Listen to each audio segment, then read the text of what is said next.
Academy, which is dedicated to spreading entrepreneurial thinking and doing throughout Temple University. The Entrepreneurship Academy and the Masters of Science in Innovation Management and Entrepreneurship, which is co-sponsoring this event, are housed within Temple's Innovation and Entrepreneurship Institute within the Fox School of Business. Our session today is the first of several programs we will run on creating social good. To help understand and address the problem of unemployment, especially amongst underskilled individuals, we will be running workshops on October 20th and 27th, followed by a hackathon on November 6th to develop potential solutions. This is co-sponsored with the Temple University Libraries and International Blue Cross, and will feature leaders from the community, Philadelphia's government, and the university. Lindsay, if you could switch to the next slide. Registration information is available through this QR code. Today also serves as the kickoff to Temple University's annual entrepreneurship series. 5 workshops on developing impactful and feasible ideas to create social good will be held beginning on November 3rd and culminating on February 4th with the university-wide social entrepreneurship pitch competition and summit. Before I introduce our guest, I just want to repeat a process note that Lindsay mentioned.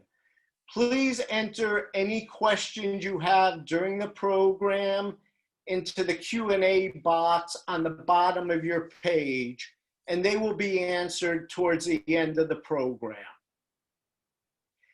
Today, we are honored to have an individual who personifies entrepreneurial and innovative thinking and doing. As a freshman at Princeton University, Tom Szaky lived the saying that sometimes when you dream big, you need to start by rolling up your sleeves and cleaning up, or in Tom's case, bottling the poop. Tom has spearheaded the growth of TerraCycle into 20 countries and also authored 4 books, which I urge you to read.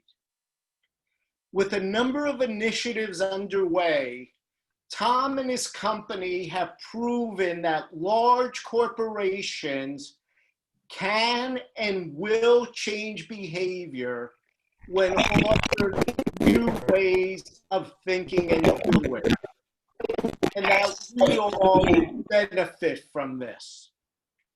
Under his leadership, TerraCycle is now tackling perhaps their most formidable challenge, changing the behavior of people like you and me and consumers around the world. Tom, we are honored to have you. Thank you for joining us. Alan, thank you for the kind introduction. Much appreciated. I'm just going to do a quick technical moment here when I get my screen up. So let me take an awkward second doing so. Oh, do you mind giving me, whoever is the host, can I ask for screen sharing permission? I got it now. Thank you. Lovely. And can I just confirm you can see my screen? Super, super, super. So folks, it's a real pleasure to be with you today. I'm going to chat for about a half hour, give or take, and then open it up for just discussion around whatever is interesting to you, because really the goal here is not for me to talk about what I'm interested in, but really for me to dive into what interests you the most. I will, from time to time during the talk, ask for you guys to give me some feedback, and I'm going to be looking for that feedback on the chat window. So during the talk, please have your chat window opened. Just like Lindsay, I can see what you have written there, so thank you. And what I would say is if you have a burning question during my discussion, please put it in the chat window. I may or may not get to it. And there'll be a couple of moments where I may ask you to give me some feedback, and we'll use the chat window for that. And then once we're wrapped, we'll go to formal Q&A where we can do the Q&A window. So just from a tech point of view. So that's my housekeeping.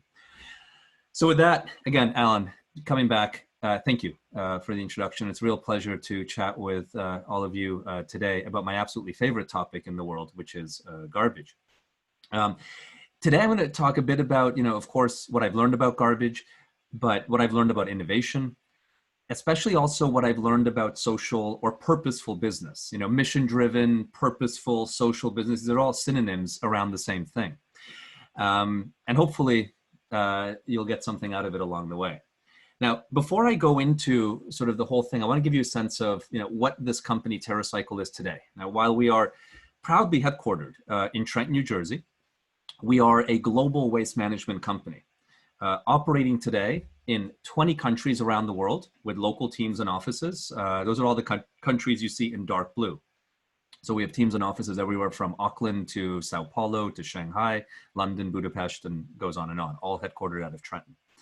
You'll notice 2 countries in light blue where we operate as a public charity, the TerraCycle Foundation, effectively doing similar work, but through an NGO model. So if it's of interest to you, we can discuss the difference of operating the same mission in a for-profit or in a non-profit incorporation structure. Now, as a business, yes, while we are technically a waste management company, our mission is not to manage waste, but to eliminate the idea of it. And we do that by focusing on making products and packages that are not locally recyclable, by integrating waste back into products, in that example, like ocean plastic into shampoo bottles, focus on how to help make products move from single use to reusable ecosystems, and then have a deep sort of focus on how to innovate around more things to do with waste. So just to begin, we didn't start here. My personal journey is I was born in 1982 in Budapest, and that's only relevant because it was still communist at the time. It was under the Iron Curtain. Historically, the Iron Curtain fell in '89 when the Berlin Wall went down. And for me, I had a big turning point where I was 4 years old, and in 1986, Chernobyl happened, big nuclear meltdown. It was only a few hundred kilometers from where I was in Hungary. And the borders sustained some imbalance, and my parents, with me in tow, left as political refugees. So I very much sympathize and empathize with the plight of refugees around the world. So we sought asylum in Germany, then Holland, then finally landed in Canada, and I got there when I was 7. I effectively grew up in Canada, and then came to university to New Jersey, to Princeton, and that's where I've lived ever since. And I only mention that story because it took me from communism to capitalism. And there's frankly virtues and challenges with both. But there's not one good system or not one bad system.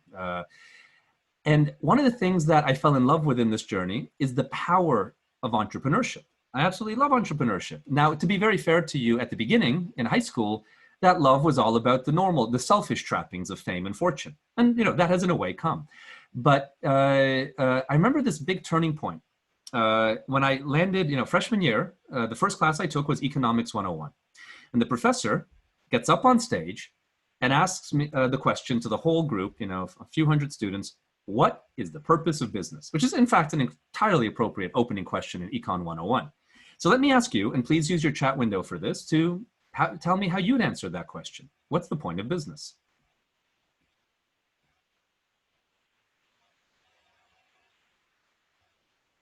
And again, please do type it into your chat window and jump right in. To provide need, oh, that's really utopian. Okay, hold on, let's slow down. Marilyn says create value. Everyone else is a bit too utopian. Create value for whom?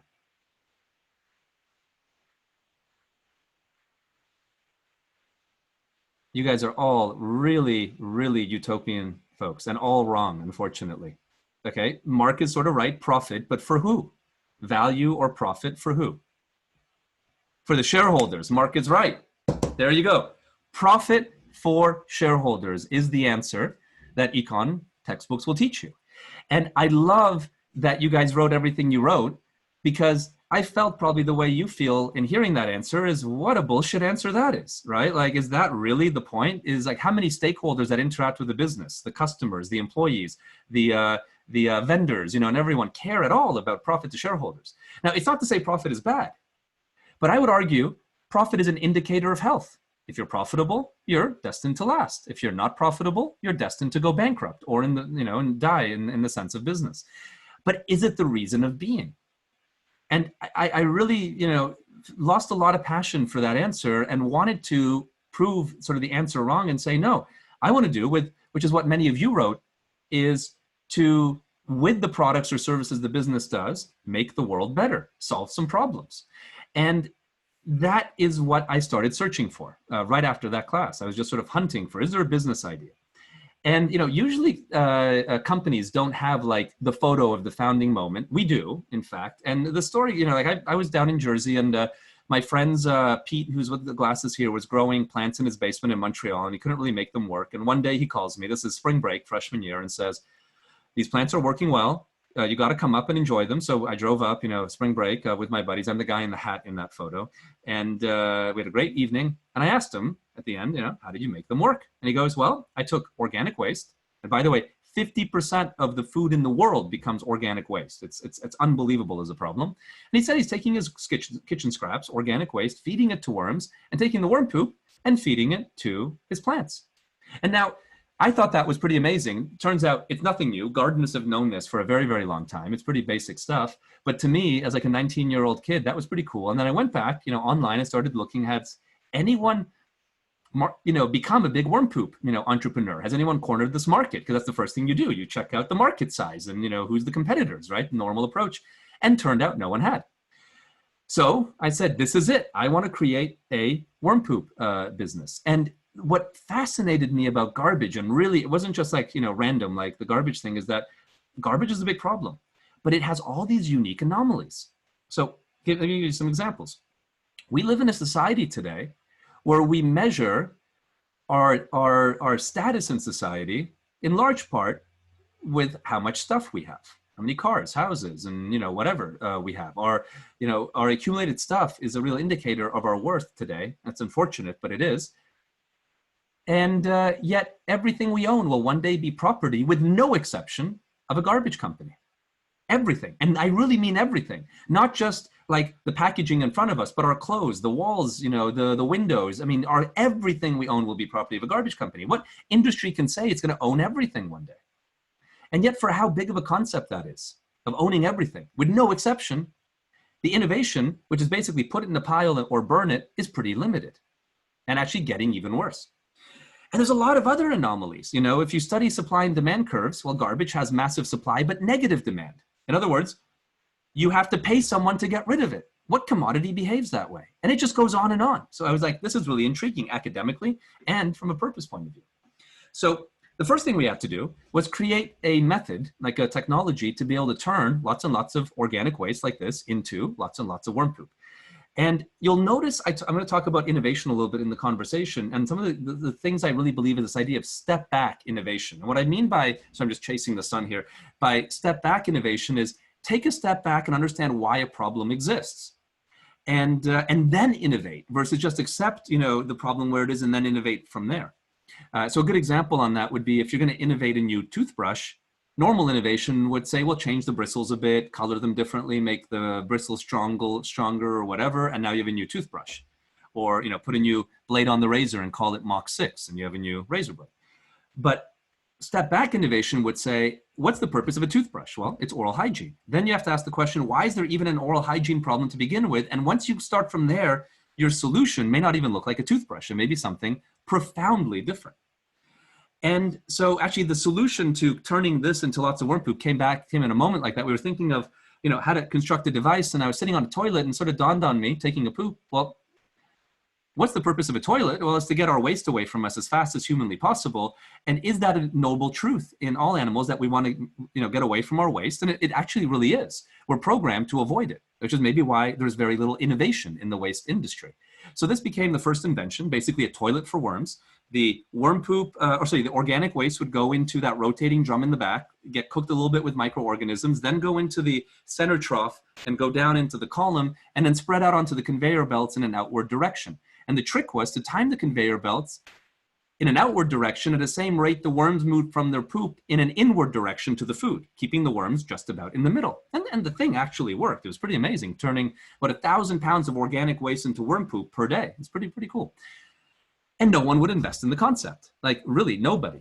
And so we fueled ourselves by winning some business plan contests. Those are a great way to raise capital and also learn your pitch and refine, what your business is all about. And, we found ourselves effectively at one point with no money. And we looked at ourselves in this great moment of desperation. What do we do? And we said, well, we have all this worm poop. We should start selling it. Maybe we can drive some revenue that way. And since we couldn't afford packaging, we went through all the recycling bins in the Princeton area and sorted out the used soda bottles so we could package our worm poop in that. I mean, really sort of a MacGyvered solution. And this became the first product we ever invented, liquid worm poop in a used soda bottle. Now, we learned a lot of noble truths about garbage, 3 big ones, in fact. The first is that it's, in fact, illegal to go through people's waste. I had a chance to reflect on that, spending a few hours in custody. Still the only time I've ever been held by the cops, at least to this day. The second, much more important than that, was that waste is standardized. So in the world of soda bottles, the tread is the same, the bottom is the same, the height is the same. The only difference between a Coke bottle and a Pepsi bottle is the contour. So we were able, in a high-speed bottling line, to package with mixed used soda bottles, which is pretty cool. And then, we started selling it. The first purchase order we got was from Walmart, then Home Depot, then Target, and, we started growing. First year, we did about 100,000 in worm poop sales. Then next year, 1.5 million, then 3 million, and so on. And about a year in, we learned the third lesson, which is garbage has intellectual property rights. And we were very, directly made aware of that from lawyers at both Coke and Pepsi. Coincidentally, it looks like we just got frozen. Oh, here we are, we're back. Okay, sorry, I was just frozen for a moment. Directly from the lawyers at Coke and Pepsi. And anyone want to guess, type it into your chat window, what intellectual property right we were breaching. And by the way, Coke and Pepsi were absolutely right.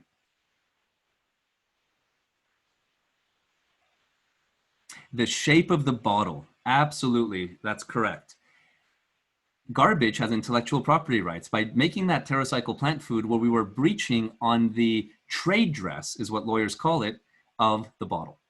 Now, this is the first time I had a taste of the power of purpose, because by then we had taken an inner city facility in Trenton, New Jersey, which is a pretty down and out town near where the university was or is, and turned it into a green manufacturing site. This is now one of the buildings in our campus. Now it's all office space, but before that it was production. And we decided to bring down or invite down the attorneys from these companies to show them our operation, show them school kids collecting soda bottles, then being packaged in the inner city by taking organic waste and liquefying it into worm poop. I mean, every aspect was oozing purpose. There was nothing unpurposeful in what we were doing. And very quickly, the attorneys sort of looked at each other, of course, on separate days, and said, I think in their hearts, like, this is way better if we can promote this versus shutting it down, and granted us the world's first and still only license to package shit in those distinctive shapes and sell it. And off we went. And then, once that was behind us, we had this great reckoning. We asked ourselves, are we here to be a fertilizer company? Or are we here to be a company with a mission, as I said at the beginning, to eliminate the idea of waste? And I'd never, set out to be like a fertilizer entrepreneur. I mean, it's nothing wrong with that, but it wasn't my dream. My dream was to create a company who could innovate and solve for waste. And we realized that if we are a product company making a product like this, then the product is the hero, business hero. And when the product is the business hero, you're going to choose the very best ingredients to make the product. So we were choosing the very best, yes, technically garbage, but the best used soda bottles. Technically garbage, but the best organic waste, certain coffee grounds from here, certain leaves from there, but not the other stuff. And really focusing on making the very best product we could, even though it was technically made from waste. And we found that we have an issue. And so we decided, and I think in retrospect, it sounds like a very brave move, but it just felt so obvious at the time, to shut down the worm poop business, a $6 million business at the time, and rejig the whole company. It took about a year to do this, to focus not on the product as the hero, but on the waste as the hero. And that means we had to begin with products that are called linear products, products that are extracted, well, the raw materials are extracted, made into a product, and the product becomes waste.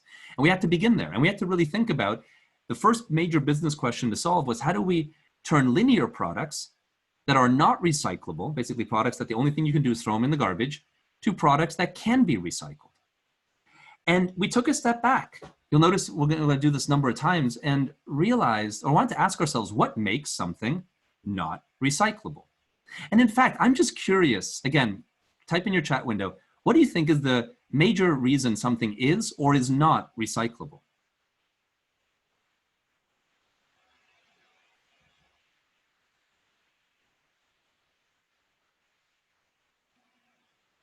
Yes, you guys, it's right. We can pause here. I love the answer that you guys got. It's absolutely economics, spot on. And it's really astute that many of you had that answer, cost, because most people think it has to do with, can it be recycled? Does the process exist? Is it technically possible? And in fact, most things are very easy, or not easy, but can be recycled with a little bit of science. What really is the issue is, can it be done at a profit? Because garbage companies are for-profit enterprises. So they're only going to recycle, but they can recycle at a profit. And so this became sort of the equation of what makes things recyclable or not recyclable. It's, after the cost of collection and processing, is the value of the resulting material greater than those costs or less than? And if the value of the resulting material is more than the cost of collection and processing, it will be recycled, and inverse if it's not.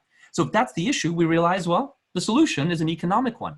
And this became the basic business equation of TerraCycle's first business unit, which is today about a $50 million unit, give or take. If an actor is willing to cover the cost of collection and cover the cost of processing, minus whatever we can sell the recovered material for, which will equal a cost, and if it didn't, it would be locally recyclable, then anything can be recycled. But here's the trick, and this is so important in purposeful business. If you just go into a diaper company and say, I can recycle your diapers, and here's what the cost is going to be, they will view it as an investment in doing the right thing. And that's not a good thing, because an investment in doing the right thing is code for, I'm going to keep it small and definitely not expand. And it may, my funding may only last you a year, because there's no other reason to do it. There's nothing that fulfills the business goals of that organization. So we learned very quickly, and frankly painfully, that we have to generate more ROI, more return for the stakeholder, it could be a retailer, a brand, or someone else, than the cost. Because if we do, it's going to be a smart business equation that even if they didn't care about doing the right thing, that they would scale. And for example, with a consumer product company, here are the types of ROI they get. This is, take Colgate. Colgate runs national recycling for toothbrushes and toothpaste tubes with us in China and New Zealand, US, and many other countries. Yes, it is a sustainability benefit. Sure, they can claim that their brushes and tubes are recyclable. That's good, but very hard to quantify. Yes, it drives a lot of marketing and publicity value. Just Google Colgate recycling, while we're talking today, and you'll see thousands of articles on the work we do with them. Easier to quantify. But the most quantifiable is, can this be a way Colgate can beat their competition and get you to buy their brand versus another brand? You're not going to buy more toothpaste, but maybe you're going to buy brand A versus brand B, and that is very easy to quantify. And once we realized that, we were off to the races, because we found very quickly that technically anything can go circular. These are all examples that we've done, but here's 35 million plants that we sold at Walmart that were packaged in used margarine containers, that you could then return and would be used again for the same purpose. That's reuse. Things could be upcycled. Here's a jacket we made for Colbert. Now, upcycling creates a lot of excitement, doesn't create a lot of volume. So those same chip bags, if we want to do a lot of volume, which we collect today, they're turned into, for example, the plastic components of these shipping trucks, all used potato chip bags, the bumpers, steering wheel, things like that. Cigarette butts can be recycled by shredding them, composting the ash tobacco paper, and taking the filter, which is made from cellulose acetate, and making it into some of the plastic objects you see here, like benches or ashtrays. In fact, cigarette recycling is now live with TerraCycle in 400 major cities around the world. This is Vancouver, but you could go to Tokyo or Perth, Australia, or Rio in Brazil and see this existing.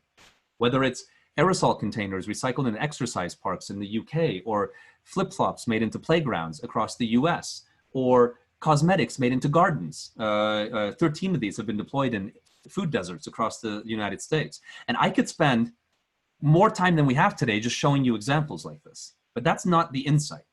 What's interesting is, why does L'Oreal substantially invest in working with us to collect and recycle their cosmetics and turning it into purposeful things like inner city gardens?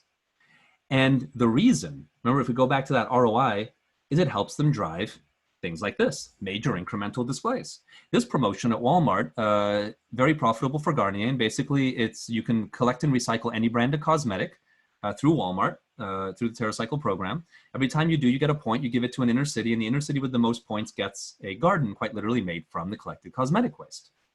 Or here's an example in a kiosk we run in Germany, in DM, which is one of the largest pharmacies in Germany, where one of the examples here is a lady collecting and recycling aerosol containers. That's funded by Unilever. And for every 100 aerosols collected, we make it into a bicycle for a child in need. What does DM really get? Foot traffic in their store. What does Unilever get? Incremental merchandising. And the world gets aerosol recycling into a purposeful output. Or with Target and Walmart, we've run car seat recycling. With Walmart last year, in 2 days, 48 hours, collected back 10% of all the car seats sold in America and recycled them. That's a pretty gargantuan amount.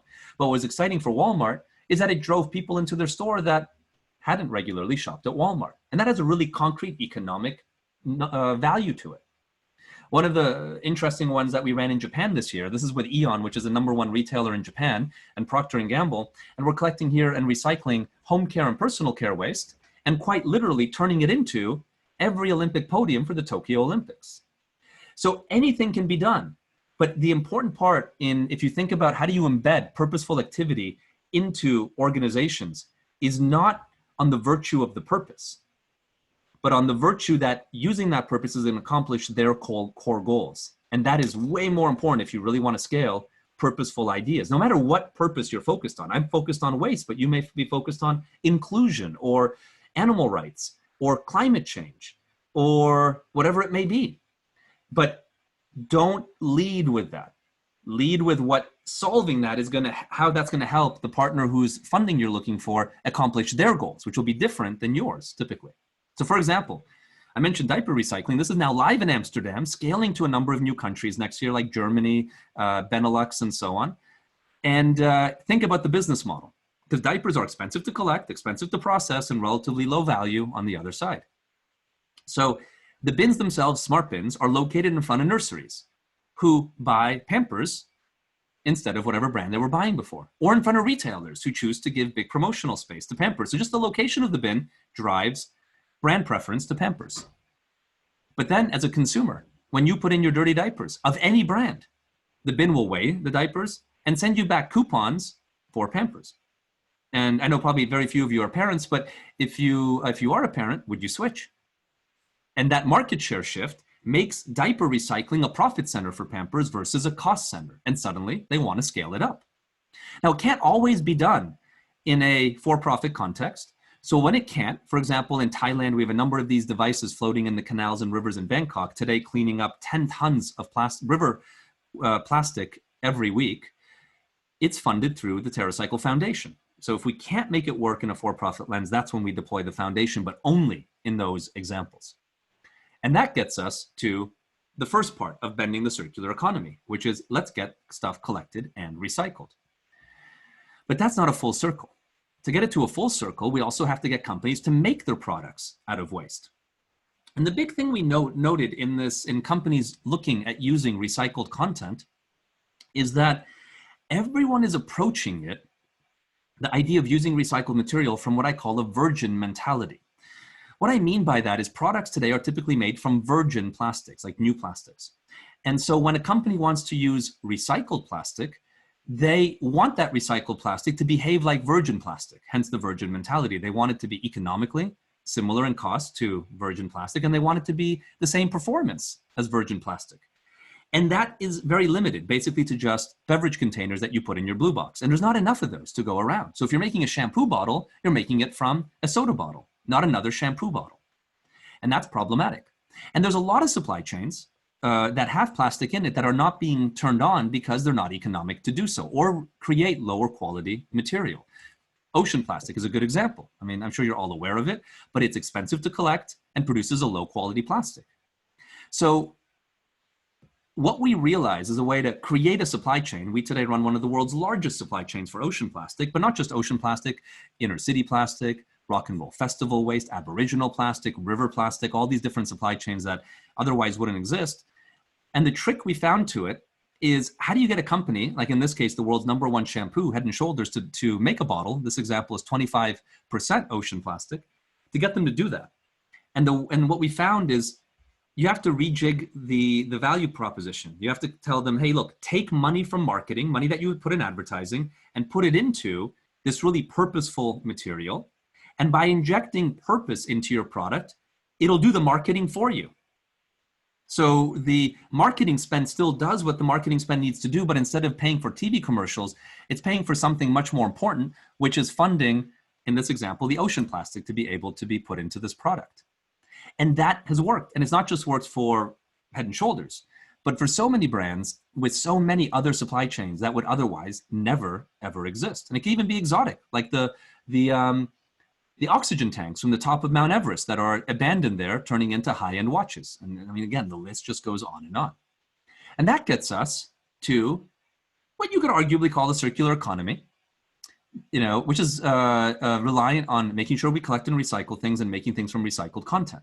But again, we took a step back and asked ourselves, is this the answer to garbage? And we realized the problem is that recycling is the best way to manage waste, but it's not eliminating the idea of waste. So we have to tighten the circle. And then when you tighten the circle, you move from a single-use economy, where the best thing to do is recycle stuff, to a reuse economy, where the best thing to do is clean and refill. And that's one step better. Now,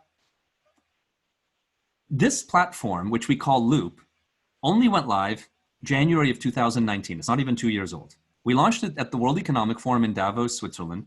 You can see the press conference panel there. And I was honored enough to sit on stage with the CEO of P&G, CEO of PepsiCo, but also the global head of Greenpeace.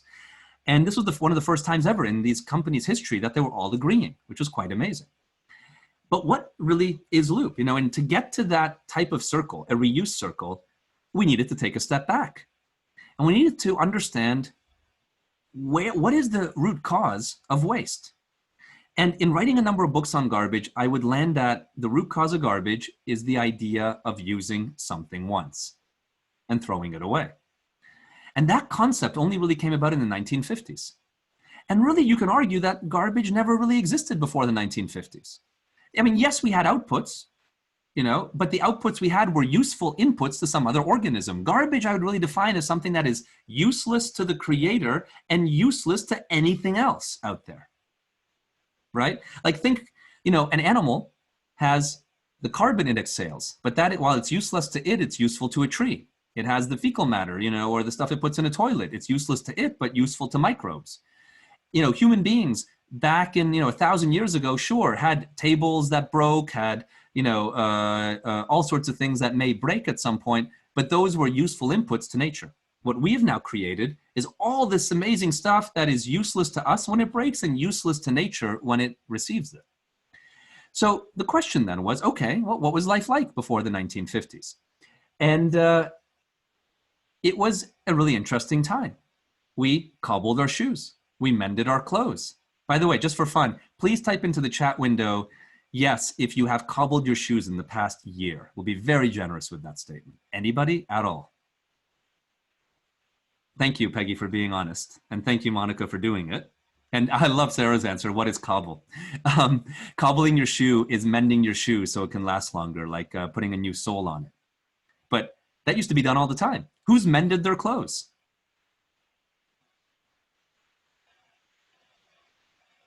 Oh, nice. That's good. Good for you guys. Usually people don't do any of this stuff. We got our milk from the milkman. We had motor oil come in reusable packaging. We really prided timeless, durable, long-lasting, frugality, all these things. And the really strange thing was happening. The package, in the example of a milkman, was an asset to the manufacturer. They were financially motivated to make the thing long-lasting and durable. So what happened? 1950s come along, and disposability is invented. And by the way, this is a positive photo from 1950. Now, it's easy to look at this photo vilified, but don't do the easy thing. Empathize with why the actors in this photo are smiling, and they're smiling because disposability brought about unparalleled affordability and convenience. And that's a wonderful thing. You know, it elevated people's standard of living. It allowed people to rise out of poverty. It has done so many amazing things. And yes, it has created the garbage crisis, but let's not diminish the benefits. Now, a strange thing happened. The package became property of the consumer. And is there anyone out there, please let me know, who wants to keep a disposable package the moment there's no content inside? Let us know on the chat window if there is, so we can pick on you a little bit. I imagine the answer is probably no. And a strange thing happens. Oh, your roommate. I love it. Okay. So the package, when it's disposable, becomes property of the consumer. And this is problematic because it becomes a cost to the manufacturer, and ironic because the consumer does not want it in the end. And when it becomes property of the manufacturer, the goal is to cheapen the cost. And so is born the great megatrend that dominates packaging, lightweighting, making packaging cheaper. And as packaging becomes cheaper, it becomes less profitable for recyclers to recycle. And so, which is the blue line, the actual rate of recycling crashes down. Not because a pouch can't be recycled, but it can't be done so profitably. But then another thing happens. Feel free to type this into your chat window. Of all these package forms in front of you here, these 5 beverage forms, if you had a half liter of your favorite beverage appear in front of you right now, which one of them would you like it in? Would you like it in the carton or the can or the glass bottle? What do we have? We're looking at pretty unanimous on glass. Okay, look at that. And which would you like it in the least? Pouch. So isn't this funny? It's an order, and you guys are pretty unanimous, of degrading consumer delight. And that's problematic because that's one of the big tenets of consumer product companies: delight the consumer and maximize delight. So the question for Loop became, how do we solve the unintended consequences of disposability, which is the waste crisis and diminishing consumer delight, while maintaining the virtues of affordability and convenience? And the solution was something in our past. And there's a big thing here. There's a lot of innovation in our past we completely forget. We always think about the future, but we never think to learn from the wisdom of our past, because there's so many smart answers behind us, not just in front of us. So the answer is easy.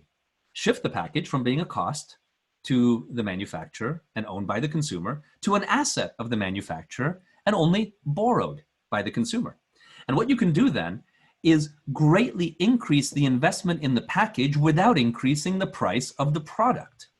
And greatly, I mean phenomenally. The left-hand side, you see a normal Unilever deodorant stick made from plastic that you own in the end when it's empty.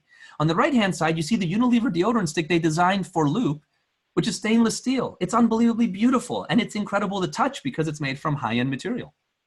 But you don't have to pay more for it. That's the magic. You only pay for your use of it. And this unlocks durable design. Durable design is, yes, reusable, way better for the environment, but also filled with new abilities to leverage materials and amazing features. I mean, this is, for example, Nestle's first product in Loop. They're now doing a whole series of products from baby food to pet food, but they started with ice cream. Now in beautiful reusable stainless steel that keeps your ice cream frozen longer. The outside is warm, the inside is frozen, and so on and so forth. Or P&G is doing, all their major business units, but here's how they started. Tide laundry detergent. This is available now. So is that everything I'm showing you is available today. This is how Tide is now available in Loop. Or this is how Cascade is now in Loop. Or all those Clorox wipes everyone's buying, this is how it's now available in Loop. Whether it's 7th generation hand soap, all the way to Mondelez cookies, even Heinz ketchup looking back at their heritage, or Evian looking back at its heritage, or Coke back at its heritage. Over 500 brands have joined Loop and have either already commercialized products or in the process of commercializing them that are now in unbelievable, amazing reusable packaging. It's also for startups. Here's a French small laundry detergent company, Les Petits Bidons, in the platform, or a Israeli vegan burger company, Teva Deli. And many retailers even looked at their own products. And there we looked for packaging that is friendly to reuse, but doesn't require the packaging to change. It's just changing the system on the packaging. So this olive oil or honey look normal, but now they're in a reuse ecosystem. But then when you get the biggest French olive oil company involved. This is what olive oil looks like through Le Sueur. Now, design is incredibly important. We have a lot of shampoo conditioner pairings like Pantene or Love Beauty Planet or L'Oreal or others. In this Pantene example, turns out usually people buy twice the shampoo as they do conditioner. That's like the normal sales rate. A retailer sells 2 units of shampoo for 1 unit of conditioner. But in Loop, all of these products are selling equally well. So shampoo is selling as well as conditioner, meaning conditioner penetration is doubled. And the reason is actually not that inspiring at all. People say, because they look good together. I mean, how amazingly inspired is that? But because design is so important, this is what Pantene will likely look like next year. And this is a $5 shampoo, and look at how amazingly beautiful the package is. Pure aluminum, by the way, and fully reusable. So Loop wants to fulfill what's missing in reuse. And what's missing in reuse is a platform for reuse, like an operating system. And that's what Loop is. So brands go through the first step, which is enable reusable versions of their products, like some of the ones I showed you. And then the second step is to work with retailers to impregnate Loop into their digital and physical stores. So while we always start with like a testing platform, we call that our standalone platform. You can see that at loopstore.com if you wish in the US, or it's live in France, maboutiqueloop.fr, or in the UK, loopstore.co.uk, in partnership with the biggest retailers in each of those countries, Carrefour in France, Tesco in the UK, Kroger, Walgreens in the US. And it's also launching in Canada, Germany, Australia, Japan, all before the middle of next year. While that testing platform exists, which is online only, we develop with the brands the in-store platforms. And in fact, the first in-store deployment of Loop will be live on Monday in France, looking like this, in the #1 retailer in France. These are in small Parisian stores, not like the big supercenters, more like the American convenience store size.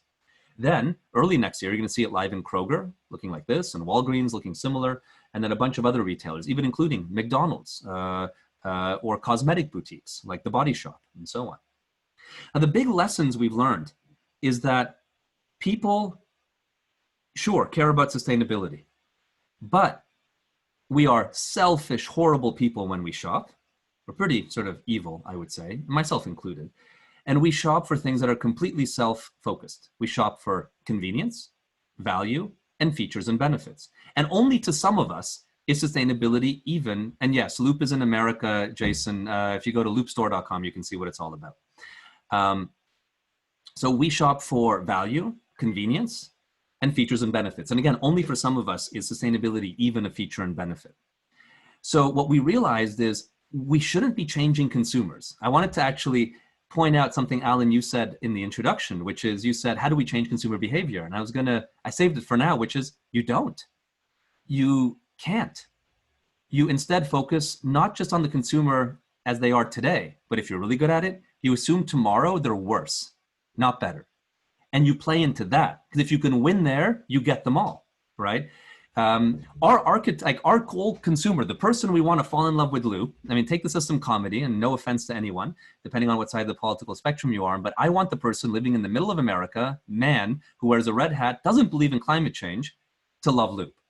Because if we get him, everyone will be interested in it. You don't want to play to the better consumer because you're only ever going to talk to 1% of people.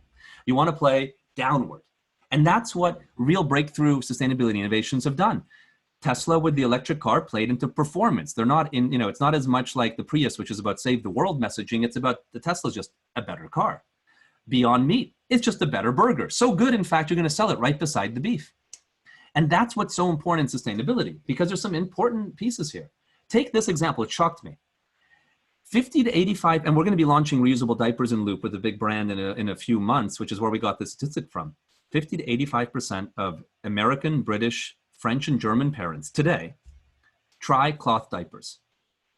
Believe it or not, only 2 to 3% stick with it. And that entire loss of consumers, a huge, monstrous amount, is because of the inconvenience of a cloth diaper. That's it. So we have to play into the convenience afforded by disposability. But if we do that, and that's why Loop sort of focuses to be a platform where you could buy through McDonald's your coffee in a reusable Loop package, but return it to a Kroger where you buy your shampoo in reusable packaging and drop it off at a Walgreens, make that convenience incredibly high, then you unlock massive improvements in features and benefits. For example, this is the largest food company in Japan, Ajinomoto, who's doing Loop, and look at how beautiful their spices and their coffee packaging is. But because of Loop, they're able to go even one step further. Next year, their spice packages will have IoT embedded into it, doing real-time humidity and temperature scans of the spice, so you can see real-time exactly what the quality of your food is. Now, there's no way to make a package so smart and make it disposable, because you'd have to embed the entire price of that package into the content, and it would make the product unreasonably expensive.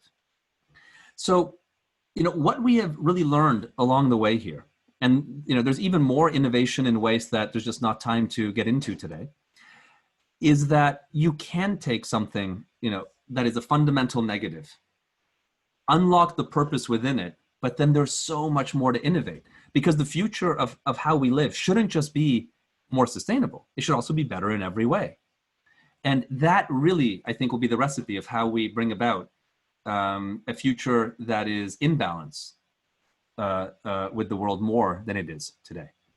So hopefully that gives you a little taste of how we're trying to eliminate the idea of waste. Thank you.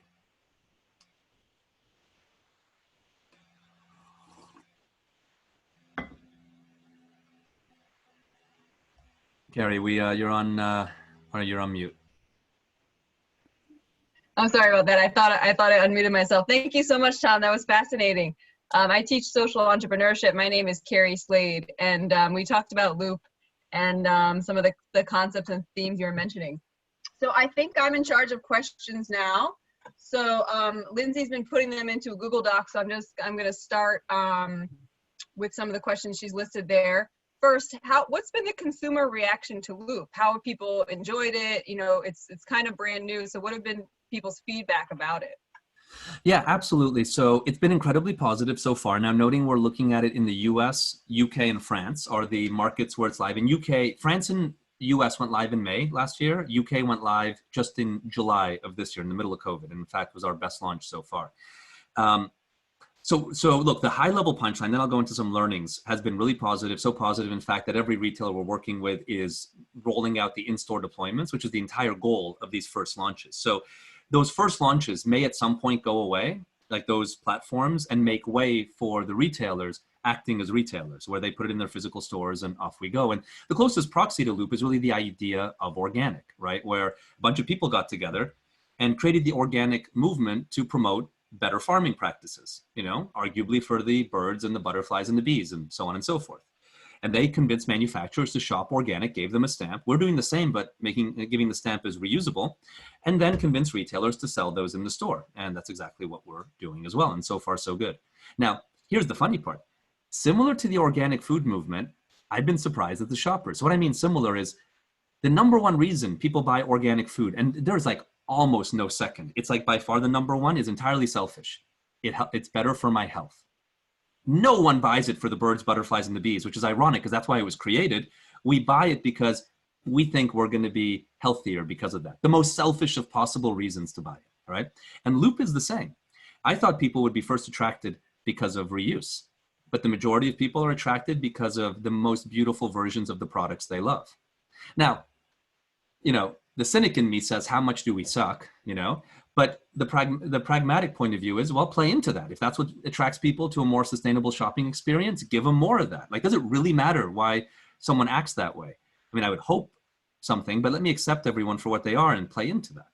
So that's been a sort of a key learning, is how much design is important to people, how much convenience is important, how much value is important. So those are the learnings we're taking in as the platform expands. But it's really been a mile a minute. I mean, we launched in 2019, January is when it went live to the public. Loop is now about 120 employees. It's growing like crazy. So it's a little bit of a juggernaut to keep one's hand on, but it's been an amazing ride so far, and there's a lot more to discover along the way. Great, thank you. How long does the process take? So if you identify a company that's maybe interested in joining Loop, or you've targeted a company, how long does it take to get them on board, and what's that process like? So I'm going to assume from the moment they say yes, right, is what not the sales process, but the sales process is complicated, right? So the sales itself, the sales cycle could be 3 to 9 months to go from first conversation to a formal yes. Now, once we have the yes, then it's anywhere from 6 months to 24 months, somewhere in that range. But remember, they're developing a brand new version of that product, new ways to fill it, new everything. Included in that is the stability testing to make sure the content doesn't interact weirdly with the new package. Usually product development is 3 years, and everything you've seen has been 2 years and about 500 products therein, right? So it's moved at a very brisk pace, but the direct answer would be 6 months to 24 months is about our high-low, with an average of maybe 12 months to go from yes to shipping product.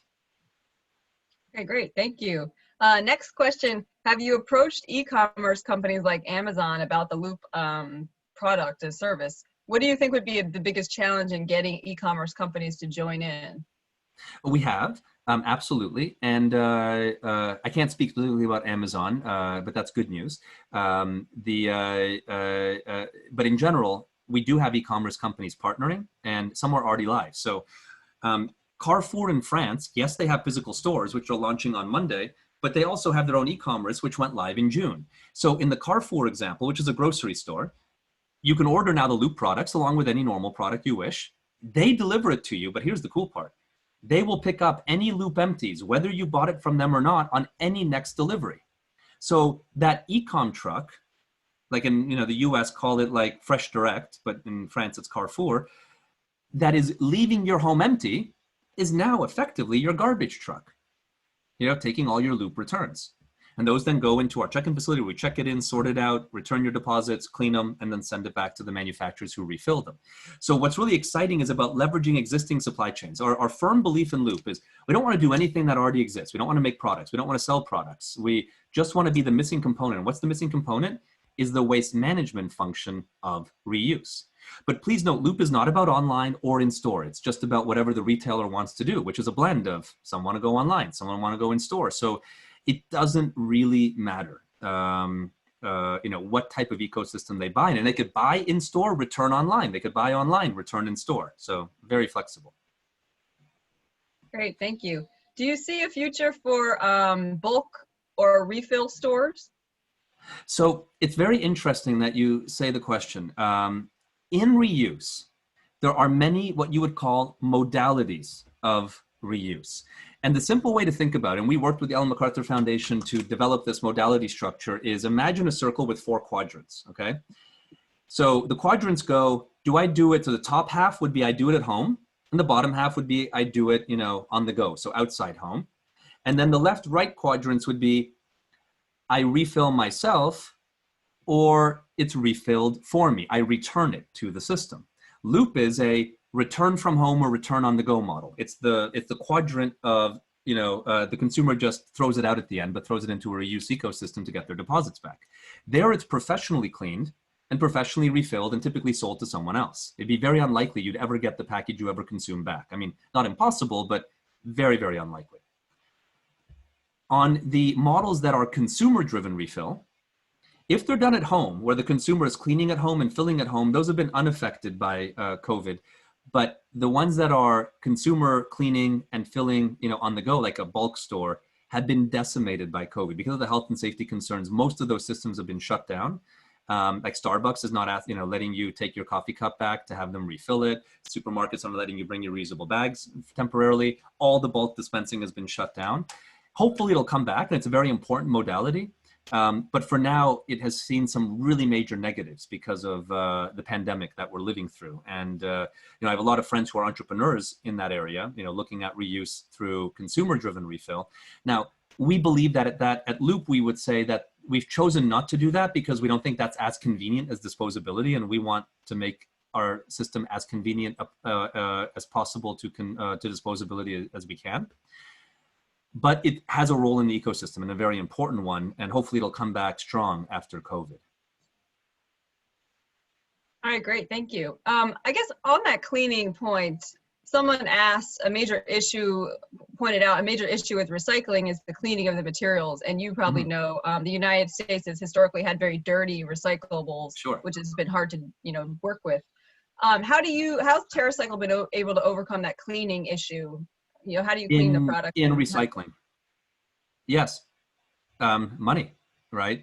So we charge a brand whatever it costs to collect the stuff and process it. And in the processing cost is the cleaning, whatever it is, minus whatever we can sell the material for. So if it's dirty waste, the cost goes up.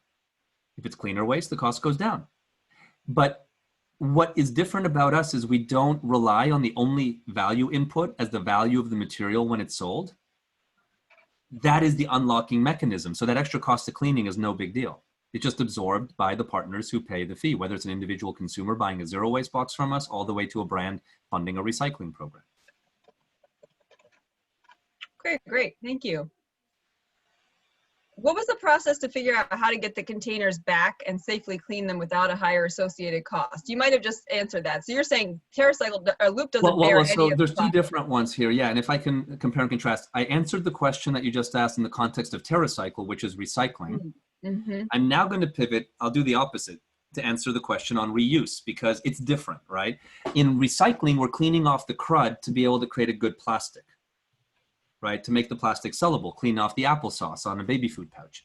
But in Loop, we have to hygienically clean the package to make sure it can safely be refilled and then you can consume from it again. So the standards are much higher. So what we did there is, again, we don't want to do what other people are already experts at. So we brought in the world's biggest expert at cleaning, Ecolab, and they formed a strategic partnership with us where they embed Ecolab cleaning operations with their equipment, their people, their chemistry it's an unbelievable sort of state-of-the-art system in a huge clean room environment. It's really quite amazing to clean, all the packaging at standards that are unbelievable. And you can clean at unbelievable standards. Let me ask you, if I may, have you been to the dentist recently? Me personally, I have a couple of months ago, yeah. Okay, so a couple of months ago, I would just guess probably a routine checkup, right, with the cleaning? Yeah, I try to go every 6 months. There was a couple of years there I didn't go, but yes, I'm back on track now. Good for you. So when you sit in the dentist chair, the tools that the dentist uses in your mouth, are they reusable tools or disposable tools? They're reusable, of course, yeah. Okay. And you appreciate that those tools have been in some pretty gnarly mouths before yours, right? Probably ones that are like super diseased, I'm certain, right? Because you would go with a super diseased, mouth to a dentist, right? Yep. So some pretty nasty, gross, mouths that those tools have been in, all the way through and through. And does that ever concern you? No, it's a good point. It never even crossed my mind. I trust them that they'll clean it. Well, that's the point, right? But you're dealing with in that environment, like if they didn't clean, you could be in some serious trouble, right? I mean, more trouble than if someone didn't clean like a coffee cup, right?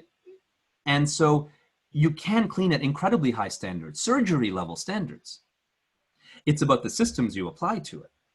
And so it's a key cornerstone of the Loop ecosystem to make sure that this cleaning is as state-of-the-art as possible in the world, because that is key to make sure people are incredibly comfortable. But let's also remember, our parents and their parents, all the beverages they consumed were likely in reusable containers.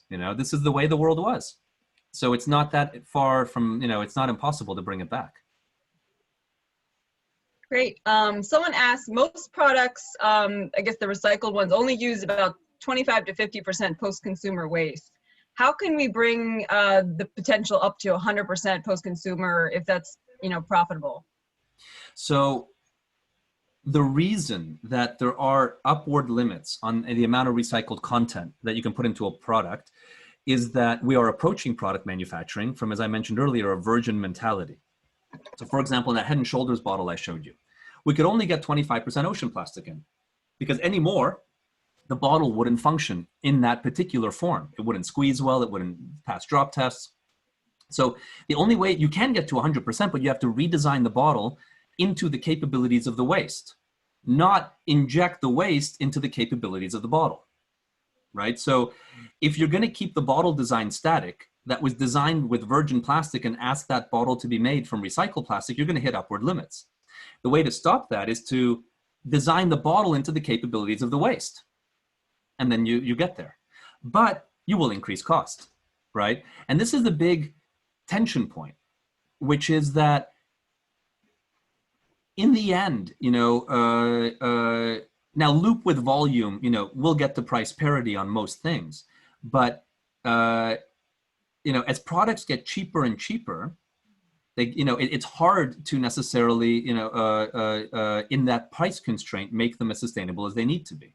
So there is a natural tension between cheapening a product and its sustainability, right? A general one, I would say. All right, great, thank you. Someone else asked, will there be a diminishing return on investment for companies if reusable packaging becomes the standard? I don't understand the question. A diminishing returns in what capacity? Yeah, I'm struggling with that a little bit too. So maybe if the person who asked it wants to chat a clarification, I'll skip that question and come back to that. Cool. The diminishing ROI. What was your favorite recycled item that TerraCycle was able to work on?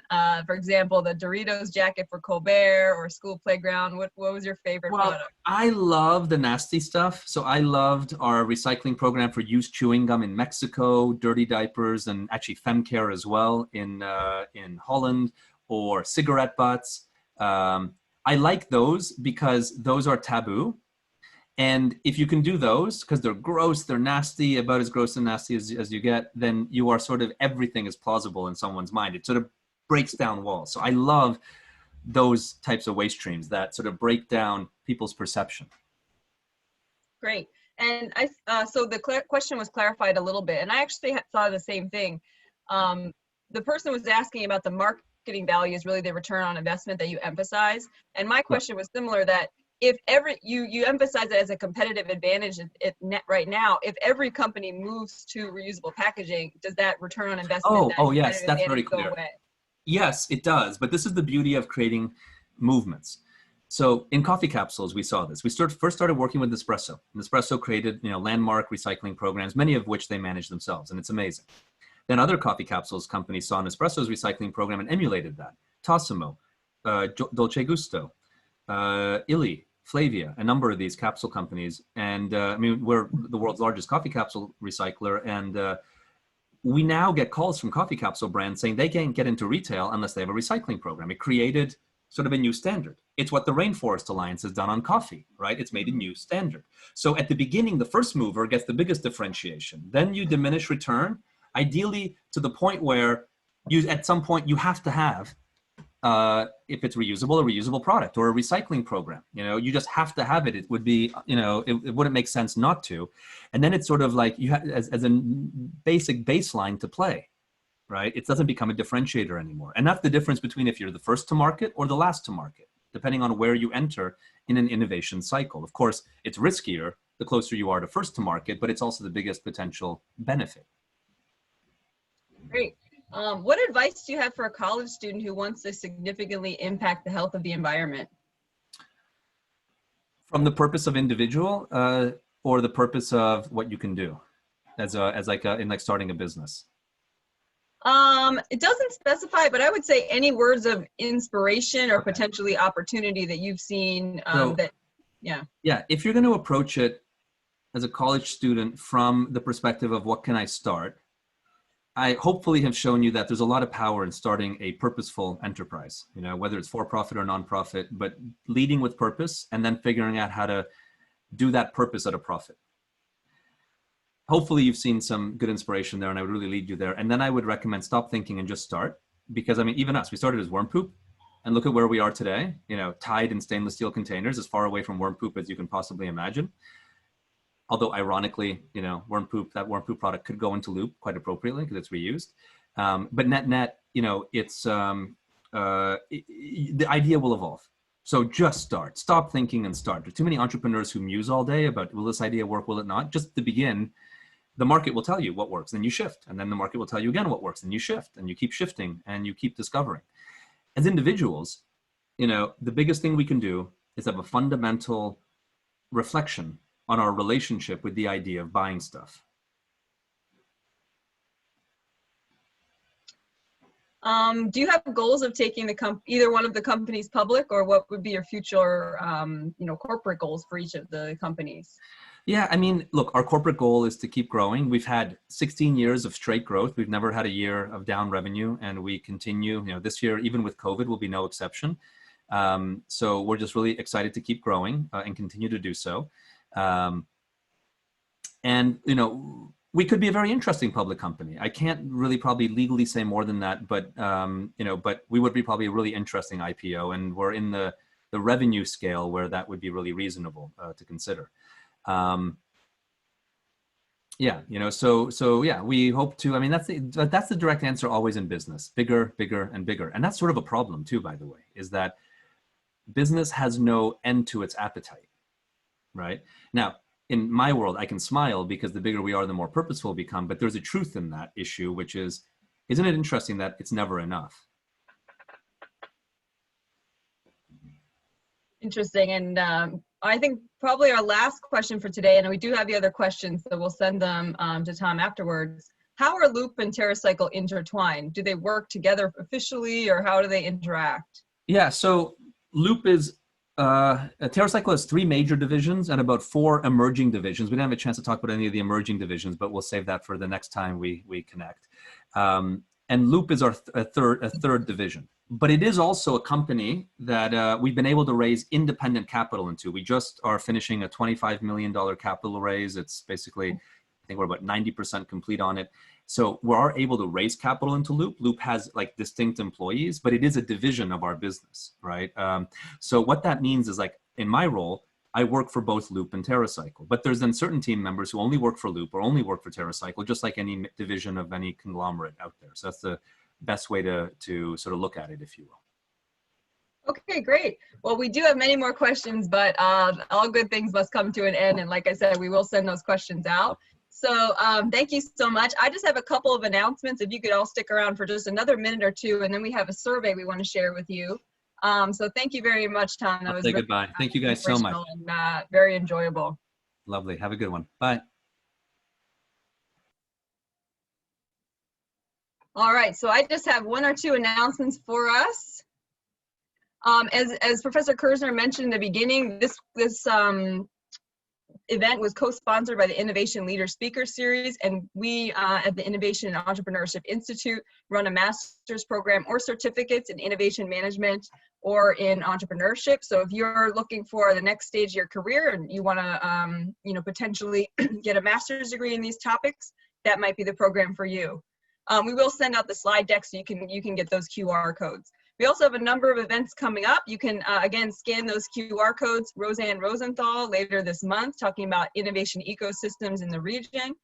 Matrice Jackson from Kimberly-Clark in November, talking about high-performing talent on innovation teams. And then Stephen Mound, who's a Temple alum and the CEO of Demco Automation. They make robotic manufacturing equipment in December. So please, we'd love to see you at some of these future events. This is the event survey, so I'm going to pause for a moment. Please scan this QR code on your phone. There are a couple different QR readers if you don't have one yet. You can even take a picture of it and potentially scan it later. So please scan that QR code so we can get your feedback on the event. It's just a short survey with a couple of questions.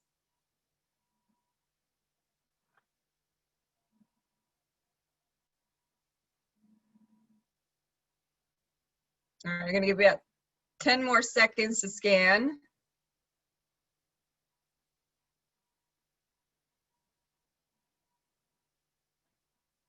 All right, again, we really do value your feedback, so we appreciate you filling that out. And any of you who might be joining this event in part for suitable credit, you can scan this QR code. If there's any issues with that, if you forgot it, we can, feel free to contact me. My name again is Carrie Slade. And you can contact me or contact Professor Kersner if you have any issues with the suitable code. But this will be the code to get your points.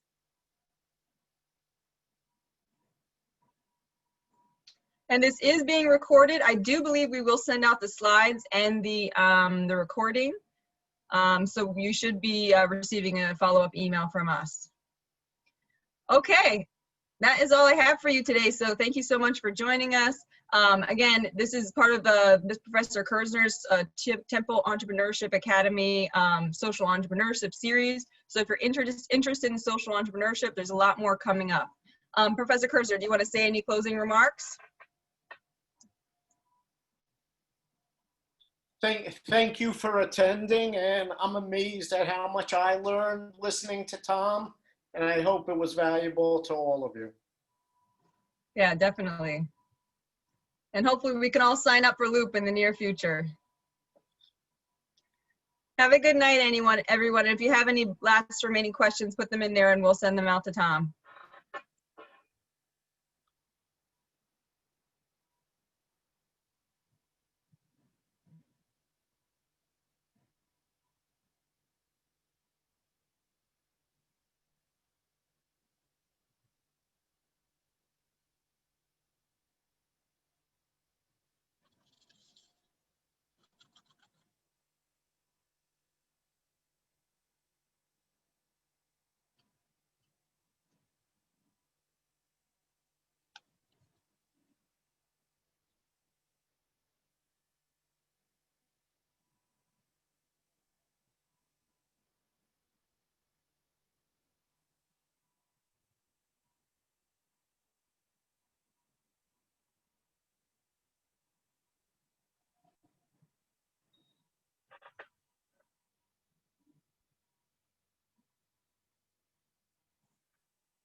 Well, it looks like there's a couple